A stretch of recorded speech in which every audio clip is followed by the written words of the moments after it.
अस्सलामुअलैकुम, मैं हूं हस्साम रहमान और आज का हमारा टॉपिक ऑफ डिस्कशन है प्रोटीन्स।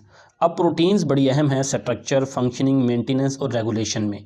अब देखें, बॉडी स्ट्रक्चर की बात करें तो हमारे जिस्म में जो कोलाजिन या कैरेटिन जो कि हमारे नाखून और बालों में होती है वो स्ट्रक्चर को मेंटेन करती है। फंक्शनिंग में सारे एंजाइम फंक्शनिंग परफॉर्म करते हैं। मेंटेनेंस में जैसा कि होम्योस्टेटिक मेंटेनेंस में एल्ब्यूमिन प्रोटीन मौजूद है हमारे ब्लड के अंदर। रेगुलेशन में जो हार्मोन्स हैं जैसे कि इंसुलिन हमारी बॉडी फंक्शनिंग को रेगुलेट करते हैं। प्रोटीन मेन स्ट्रक्चरल कंपाउंड है हमारे बॉडी का और इसमें जो बुनियादी तौर पर कार्बन, हाइड्रोजन, ऑक्सीजन और नाइट्रोजन शामिल है। हाँ, अलबत्ता कुछ प्रोटीन में फास्फोरस और सल्फर भी होते हैं और बहुत ही फ्यू यानी चंद एक में प्रोटीन में आयरन, आयोडीन और मैग्नीशियम भी शामिल होते हैं। प्रोटीन के स्ट्रक्चर की बात करें तो these are the polymers of amino acid और पॉलीपेप्टाइड चेन। देखें, पोली का मतलब है बहुत ज़्यादा, मर कहते हैं यूनिट, यानी प्रोटीन एक बहुत ज़्यादा कंपाउंड का एक यूनिट है। किस चीज़ का यूनिट है? ये अमीनो एसिड का यूनिट है। जैसा कि एक दीवार किससे मिलकर बनी होती है? ईंटों से ना। तो बिल्कुल एक पूरी का पूरा जो प्रोटीन है उसका सिंगल यूनिट क्या है? Amino acid. दीवार का यूनिट ईंट है तो प्रोटीन का यूनिट क्या है? Amino acid.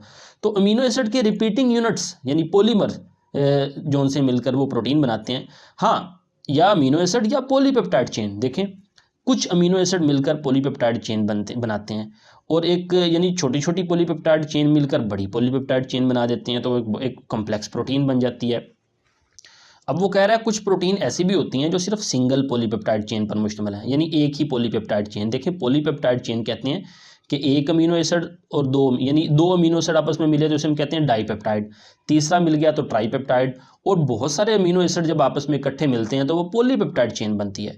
तो कुछ प्रोटीन सिर्फ एक सिंगल पॉलीपेप्टाइड चेन पर मुश्तमिल होती हैं और कुछ में एक से ज़्यादा, मोर देन वन पॉलीपेप्टाइड, यानी दो पॉलीपेप्टाइड चेन मिल गई, तीन, चार। जिस तरह हीमोग्लोबिन में 4 पॉलीपेप्टाइड चेन होती हैं, 2 अल्फा और 2 बीटा, और वो हीमोग्लोबिन प्रोटीन बनाती हैं। अब प्रोटीन का जो सिंगल यूनिट है अमीनो एसिड, उसको हम देखते हैं तो ये क्या है? Building blocks of the protein. जैसा कि मैंने बताया कि दीवार का बिल्डिंग ब्लॉक ईंट है तो प्रोटीन का बिल्डिंग ब्लॉक अमीनो एसिड है। आमतौर पर 20 किस्म के अमीनो एसिड होते हैं जो एक प्रोटीन बनाने में हेल्पफुल होते हैं। हाँ, इन सारे के सारे अमीनो एसिड का built in A common plan एक कॉमन है। कैसे कॉमन है देखते हैं। इनमें each with the alpha carbon, यानी हर अमीनो एसिड में एक अल्फा कार्बन होता है। ये जो सेंटर में अल्फा कार्बन आपको नजर आ रहा है, अल्फा कार्बन की तारीफ ये है ऐसा कार्बन जिसके चारों तरफ मुख्तलिफ एटम या मुख्तलिफ ग्रुप्स अटैच हों, मतलब चारों तरफ डिफरेंट हों। जैसा कि यहाँ पे कार्बोक्सिल ग्रुप है, एक तरफ इसके अमीनो ग्रुप है, एक तरफ इसके हाइड्रोजन है और इस तरफ ये आर वेरिएबल ग्रुप है, अल्काइल ग्रुप है। तो ये जो अल्फा कार्बन है उसके साथ देखें चारों तरफ, एक तरफ hydrogen, amino group, carboxyl group और एक तरफ वेरिएबल ग्रुप अटैच है। अब देखें, तीन चीज़ें हमेशा कॉमन प्लान में ही होंगी। एक तरफ हमेशा कार्बोक्सिल होगा, यहाँ पे हाइड्रोजन होगा, यहाँ पे अमीनो ग्रुप होगा। ये जो आर है ना, ये वेरिएबल होता है, ये डिफरेंट स्ट्रक्चर, यानी जो 20 मुख्तलिफ किस्म के अमीनो एसिड है ना, वो उनमें डिफरेंस किस वजह से आएगा? इस अल्काइल ग्रुप की वजह से, आर की वजह से। आर में कार्बन एटम की तादाद डिफरेंट होगी और वही डिफरेंस उस अमीनो एसिड को दूसरे से डिफरेंस करेगा। अब दो अमीनो एसिड की यहाँ पे मिसालें हैं जैसे कि ग्लाइसिन और एलानिन, इनको हम नेक्स्ट भी देखेंगे। नेक्स्ट हम बात करते हैं एसेंशियल अमीनो एसिड और non essential amino acid.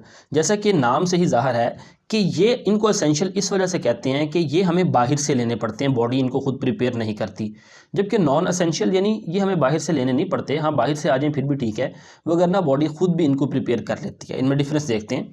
Can not be produce by the body इसको प्रोड्यूस नहीं करती, लिहाजा हमें ये डाइट के जरिए लेने पड़ते हैं। काम क्या है इनका? Building and repairing muscles and bone, बनाते भी हैं, मसल और बोन को रिपेयर भी करते हैं। Precursor for the synthesis of hormone and neurotransmitter, यानी हमारी बॉडी में जो मुख्तलिफ किस्म के हार्मोन हैं और जो न्यूरोट्रांसमीटर हैं जो नर्व इम्पल्स को एक न्यूरॉन से अगली न्यूरॉन तक ट्रांसमिट करते हैं, उनको बनाने के लिए ये अमीनो एसिड प्रिकर्सर हैं। प्रिकर्सर कहते हैं यानी वो रॉ मटेरियल जिससे कोई चीज़ बनती है, यानी इन हार्मोन को बनाने के लिए ये प्रिकर्सर के तौर पर काम करते हैं। इनके सोर्सेज की बात करें तो milk, egg, fish, chicken, meat, vegetable और लेंटिल्स, ये दालें वगैरह। इंपॉर्टेंस डेफिशिएंसी में lead to the serious health issue. अच्छा, इंपॉर्टेंस से मुराद है लाजमी नहीं हमेशा पॉजिटिव इंपॉर्टेंस। तो इनकी डेफिशिएंसी की वजह से बीमारी पैदा होती है, लिहाजा ये बड़े इंपॉर्टेंट हैं क्योंकि अगर ये ना लेंगे तो बीमारी पैदा होगी। एग्जाम्पल्स की बात करें तो ये 9 किस्म के एसेंशियल अमीनो एसिड हैं जैसे कि lysine, isoleucine, methionine, threonine, tryptophan, leucine और इसी तरह हिस्टिडीन, फिनाइल एलेनिन और वैलिन। नॉन एसेंशियल जैसा कि बता चुके हैं कि can be synthesised in the human body, जिस्म के अंदर भी बन सकते हैं। तो कैसे बनते कैसे हैं? सवाल ये है। ये बनते हैं by modifying other amino acid और फूड कंपोनेंट्स, यानी या तो जो दूसरे अमीनो एसिड जो हमने खुराक में लिए हैं उनको मॉडिफाई करके ये जिस्म बनाता है, या जो हमने खुराक खाई है, खाना खाया, खाने में जो प्रोटीन लिया है उस खाने के ज़रिए ये अमीनो एसिड बनते हैं। इंपॉर्टेंस ये है इनकी कि काम क्या आते हैं, detoxification and removal of toxin, body toxin को रिमूव करते हैं, essential for the synthesis of red and white blood cells, इन दोनों को बनाने के लिए बड़े ज़रूरी हैं। इम्प्रूव्स यानी ये बेहतर बनाते हैं ब्रेन और कार्डिक फंक्शनिंग को, दिमाग और दिल के काम करने के अंदाज को बेहतर करते हैं। डेफिशिएंसी की बात करें तो इनकी डेफिशिएंसी बड़ी रेयर होती है, बड़ी कम होती है। हाँ, अगर होती भी है तो किस वजह से होती है, ड्यू टू इलनेस, किसी बीमारी की वजह से, या स्टारवेशन, खुराक की कमी की वजह से, हंगर की वजह से। इनकी एग्जांपल में alanine, asparagine, cysteine, glutamine, proline, tyrosine, arginine, aspartic acid, glutamic acid, glycine और सिराइन वगैरह शामिल हैं। तो ये था आज का लेक्चर, उम्मीद है आपको समझ आई होगी।